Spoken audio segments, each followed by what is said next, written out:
You are listening to In the Know with David O. Informative, substantive, intelligent talk radio on 860 AM WWDB. And now, your host, Philadelphia Councilman David O. All right, good afternoon. This is David O. Thank you for joining me once again here at WWDB 860 AM for In the Know with David O. I am David O, and it is my pleasure to be sitting here with three outstanding guests. The first is Commissioner Joe Gale. If you haven't heard of him, that's because you're not from Montgomery County. If you've heard of him and you're not from Montgomery County, that's because he gets himself into news, and we're going to find out why. We're going to talk with him some more. But Joe Gale is a commissioner in Montgomery County. For those of you not familiar with Montgomery County, he's one of three elected officials that govern the county. And so there are two elected positions that can be of any party, but the third has to be, if the two, for example, are Democrats, as in this case, the third has to be a minority position, and that's really about making sure there's a watchdog and things like that, and that's a position he holds.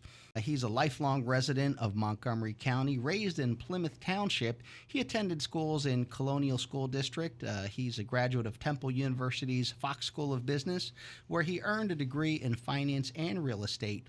Upon graduating, he worked in Montgomery County's local government office, and from that experience and other interests, he decided to run for office. And in November 2015, running an independent campaign in the Republican primary and then going into the general, he was elected the minority commissioner of Montgomery County. Now, he was elected commissioner, but he filled a minority position, and I raise that because it puts him in an interesting position. And by the way, listen, I'm a minority councilman at large, which means here in Philadelphia we have 7 at-large positions, but only 5 can be of one party. Number 6 and 7 must be of another party, and it's for the same reason: good government, being a watchdog in a sense, or at least being someone different from the other 5, so that our agendas are not exactly the same, and we can always have a different perspective. And so that's kind of what I try to do, and we'll find out what Joe Gale tries to do, because he certainly has not been shy about letting his voice be heard. Commissioner, welcome to the show. Good afternoon, Councilman. Thanks for having me on the program. Okay, so listen, for our listeners, and we have listeners from all over our region, could you tell them a little bit about, Montgomery County government? Sure. Well, if there's people in Philadelphia, the other side of City Line Avenue is Montgomery County, and it sprawls all the way from Lower Merion Township, the main line, out to Pottstown, and then it goes northwest to the Green Lane area. Very rural, a lot of farmland out there, and it goes back east to like the Cheltenham area. So it's a very large county, and that's actually the third largest in population in the Commonwealth of Pennsylvania. There's a difference between county government and municipal or township. What is the basic difference, so people know? So we're made up of 62 municipalities within Montgomery County, and I represent all 62 municipalities. Now, some of them are townships, and each township has a council or a township board of supervisors. There's also boroughs. A lot of the boroughs also have a mayor. But ultimately, they make local decisions, whether it's trash collection, the local real estate tax, zoning issues, and then I oversee county government, and that's also very involved. A lot of people can think of county government associated with jury duty when they get their notice in the mail that they have to appear for jury duty. But it's much more. It's not only the county court system, but also the public defenders, the district attorneys, the correctional facility, the county prison. There's county roads, bridges, all the row offices. So we have a treasurer, a clerk of courts, a prothonotary, recorder of deeds, the coroner, various row offices. And as the county commissioners, we oversee the entire county government. Right. I tell people, like, Philadelphia, government can be kind of complex. We have 17 council members, we have our mayor and other row offices. But thankfully, we only have one police department and one fire department. On the other hand, you have umpteen different fire departments, police departments, and so that makes your job pretty tough. Yeah, we have 51 police departments in the county, so 62 municipalities, 51 police departments. Those that don't are covered by state police. And I believe we have 22 school districts, so it's a very large county. We have over 825,000 residents, so I have a very busy job, but it's a great opportunity, and I'm also the youngest in the history of Montgomery County to be in this position, so it's really a good learning experience. Commissioner, how old are you? I'm 28 years old now. I was 26 years old when I was elected in 2015. Wow, that's fantastic. Let me ask you this. So, as I was saying in the introduction, there are 3 commissioner elected, and in this case, you are the Republican or the minority. There's 2 Democrats. What is your job? Do you see? Is there any difference between what you do and what they do? Right. So in Montgomery County, it's a 3-member board of commissioners. 4 candidates run at the same time for 3 seats, and the top 3 win. And by law, one has to be the minority party. And in that case, Montgomery County, that's Republican. And my role as minority commissioner is to provide checks and balances. So the other 2 are in the majority. I'm in the minority. We all have the same amount of power, but there's 2 of them and only 1 of me. So I provide the checks and balances. I also view my role as a watchdog for the families and taxpayers in Montgomery County. Keep an eye on the other 2, make sure that I have a voice of opposition when it's necessary, and I think that's healthy for government, because if everybody agrees on the same issues every time, there's no sense in having 3. Might as well have 1. Right. And I think it's a very direct form of government. Mm-hmm. We're executive and legislative. So executive meaning we oversee the county government, the functions, also allocating the funds to the budgets. But legislative meaning we can create law or amend law or ordinances, and it's a 2-to-1 vote on any issue. I take my role as minority commissioner very seriously. Been very outspoken since I got on the board. Yeah, I read about you every now and then. I cringe at times. Yeah, and that's why people elected me. Yes. I met thousands of people across Montgomery County when I campaigned for this in a grassroots fashion, and I promised them that I would be the watchdog, that I wouldn't go along to get along, and I do my absolute best to deliver on that. And it creates a shakeup. Like I said earlier, I think that's healthy. I think it's good to have some dialogue and exchanges back and forth. At times the meetings get heated, but I have the thick skin, and I receive a lot of positive feedback from constituents that are appreciative of the stances I take and the fact that I don't go along to get along. Yeah, and you're pretty much known for, as you said, and it's not the only thing you did, but kind of a fiscal watchdog. You're always kind of challenging on spending money, raising taxes. At least that's what I get from reading the news. Would you say that's accurate? Right. The residents of Montgomery County face back-to-back tax increases amounted to 22% over 2 years. The one tax increase was implemented before I became a commissioner and was on the board. The second one was in my first year, and I aggressively opposed that. I was outvoted 2-to-1, but I provided alternatives. I offered spending cuts, and I was a voice in opposition to that tax increase and many other issues along the way. Yeah, so I think what you just said, I'm sure our listeners really appreciate, because it's one thing to oppose a tax cut. It's another thing to oppose and present an alternative. So how do you constructively deal with the issue? Well, it can be very difficult when you're in the minority position to do that, to present the alternatives, because you don't have the people surrounding you that are like-minded and really want to see you deliver an alternative. Right. Sometimes it's like that for the other 2, but not in my situation. So I have to think for myself. I think being a minority commissioner has actually made me a better leader. I have to think for myself. I have to investigate and learn things on my own. I can't rely on the staff that a lot of times end up being, people involved in the other political circles of the other 2 and cronyism there. I don't have that. So I listen to the people and I make informed decisions. And if I don't feel it's informed or I'm kept in the dark, I vote no in opposition. And a lot of times that sheds light on issues otherwise the public wouldn't be aware of, just be swept under the carpet. But that no vote becomes powerful because it draws attention to important issues. How do your colleagues, how do they view you? Do you think they appreciate your opposition? You're laughing now, but Yeah. do you think for democracy's sake they like that, or do they prefer that you would get along a little more? Well, I replaced the minority commissioner that never voted no entire 4-year term. So there was no opposition. It was, I always call it a gravy train. It was smooth sailing. And I said to everybody, I'm not going to do that. I'm going to be a true minority commissioner. So that alone created a shakeup. I think even people that would be considered my enemy or not on board with what I'm doing have to admit that, Joe Gale has thick skin, he's got guts, and I have to give him credit for that. Also, I think I can aggravate people. In my opinion, I'm doing it for the right reason, and sometimes it has to be exposed, and the aggravation's deserved on their end. Well, let's start with that because, interestingly enough, you started by aggravating the Republican Party. Yes. So why don't you tell our listeners about that? So in 2015, the previous minority commissioner decided to run for district attorney in the county, and it opened up, and the party endorsed 2 candidates. I thought they had flaws. One served on the board of Planned Parenthood, and the other one had a history of tax delinquency. And I thought to myself, this doesn't really represent the conservative platform and what the Republican Party committee in Montgomery County should be endorsing. And I thought, what the heck? I'm going to run on my own, unendorsed, against the party, and at least give voters a choice, because I'm of the mindset, ultimately, it should be up to the voters, not party bosses who handpick candidates behind a closed door. Leave it up to the people. And a lot of people counted me out. They said, this young guy's never going to win. He needs $3 million to do it.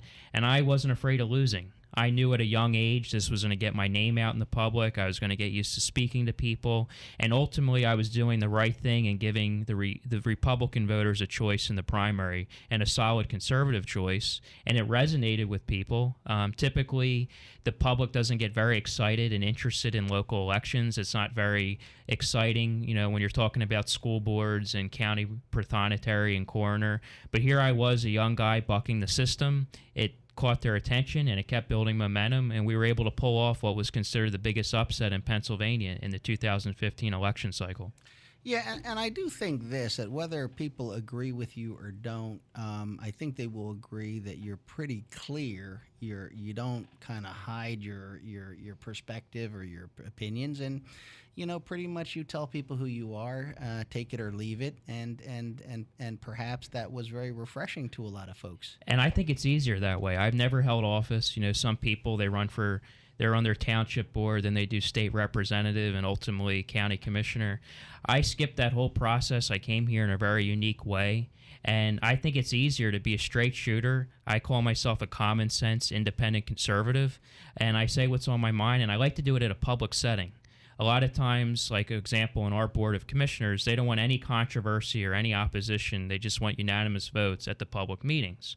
That's what was happening before. But then behind the scenes, you see deals getting brokered, and what can we do to get you to a yes? I have no part of that. If I'm against it, I'm against it, and there's no strings attached with me. So I don't have the party establishment. I don't owe them. I don't owe all the traditional outside interests that influence political campaigns, big law firms, engineering firms, lobbyists, unions, special interest groups. I didn't receive any of that support. I was supported by the people, and that's who I work for. And I put, my slogan was people before politics. And that's unfortunately, you in Philadelphia deliver on people before politics, but far too often in government, we don't see that. Yeah. It certainly is very, interesting and challenging. And for my listeners, listen, I'm a friend of Joe Gale's. I like Joe Gale, and I like to bring on people with all kinds of different perspectives. So for those saying, well, geez, you're a Republican, you're bred under the Republican. Listen, I also have my friends from different kind of Democrats on, and other folks, and so like Joe, I do agree that democracy works when you have different types of perspectives, honest perspectives, and it gives people a choice of what they can vote for. Because the thing is, in our elected government, that the people can't choose they elect people who bring them the choice A or B or C or D. And so, when leaders like Joe present ideas or opposition or concerns, that's certainly a choice for the voters and for the folks. One of the things that you were talking about in your role is you said that you feel this makes you a better leader or has made you a better leader. What about that? Could you say, as you look to the rest of your 2 years in office, how is that going to pan out for the voters? Sure. Well, the way I look at it is no matter what I do later in life, whether I'm in business, whether I hold a higher office, going through what I go through as a minority commissioner, the stress of it, the negatives of it, that will only build me up to be a better person and return a better leader.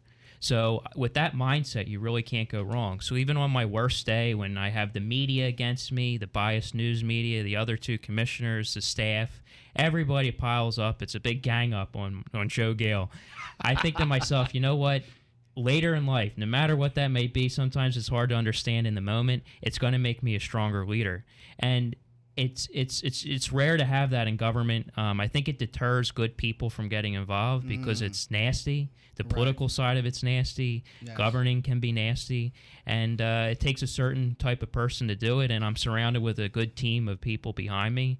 My younger brother's my campaign manager. He's an attorney. He juggled law school along with my campaign successfully at the same time.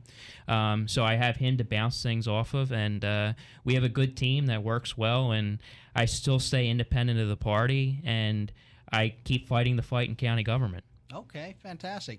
Well, let me ask you this. What are you looking at in terms of this year? We're at the top of the year. Is there anything on your agenda that you really want to tackle this year? So there's always things on the county's agenda.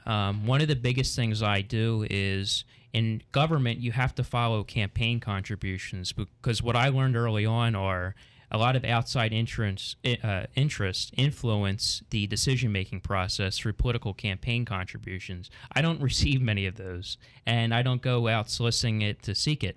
The other two I've noticed have, and there's been a pattern behavior of what I call pay-to-play politics influencing the decisions, and I call that type of behavior out. So I'm going to make sure I do that along this year, make sure there's fiscal responsibility, and also it's twofold. I view my role as minority commissioner to be a watchdog for the taxpayers of the county, but also in the conservative movement. A lot of people, not only Montgomery County, but the surrounding counties and across Pennsylvania, look to me as a conservative voice, and I like to hold other Republicans accountable. And in 2018, I plan on doing that in congressional primaries, statewide primaries. So I'll also be very active in the 2018 political cycle as well.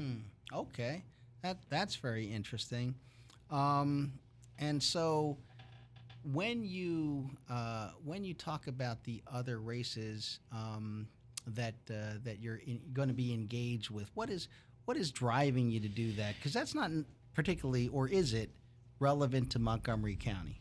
I feel that it is. So I'm, as I said earlier on the program, a very solid conservative, which is rare in our region. I know you're aware of that, Councilman, but sometimes the Republicans elected in southeast Pennsylvania, meaning Montgomery County, Philadelphia, Bucks County, Delaware County, Chester County, they're not always the most conservative Republicans, and sometimes I refer to them as Republican in name only, rhinos.